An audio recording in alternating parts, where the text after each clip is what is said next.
Ronda Veritas Report. 50% discount sa pamasahe ng MRT at LRT para sa mga estudyante, ipinag-utos ng pamahalaan. Detalye mula kay Nolan Ariola. Nolan. Maraming salamat mga kapanalig.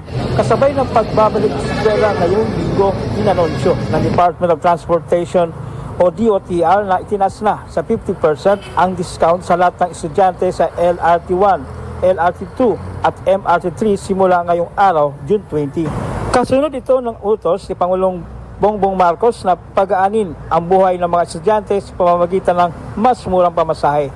Ang 50% student discount ay applicable rin sa mga estudyanteng naka-enroll sa postgraduate studies at magagamit sa train lines araw-araw kahit Sabado, Linggo o holiday.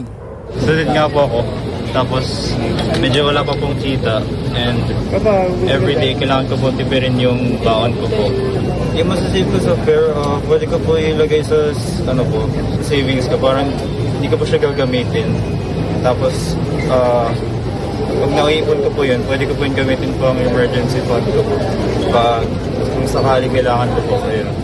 Araw-araw po ako nagpo-commute from school to bahay po gamit LRT. So po yung laki po advantage po nito sa amin since napabawasan din po yung gastos po araw-araw. Pamilya natin, bawas yan sa gastos ng mga magulang at yung mga estudyante naman, may konting savings sa kanilang bawon.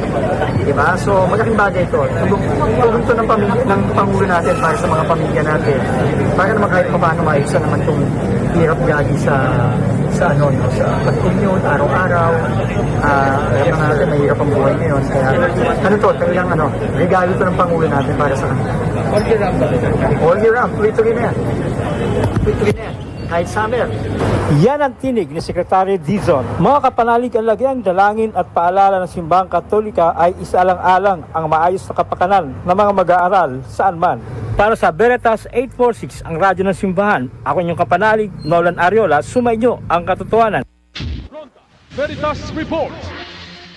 Divine Mercy Hour sa awa ng Diyos. Nagpapatuloy po ang ating programa, mga kapanalig. Ngayon po bago po natin balikan ang ating mga pagninilay,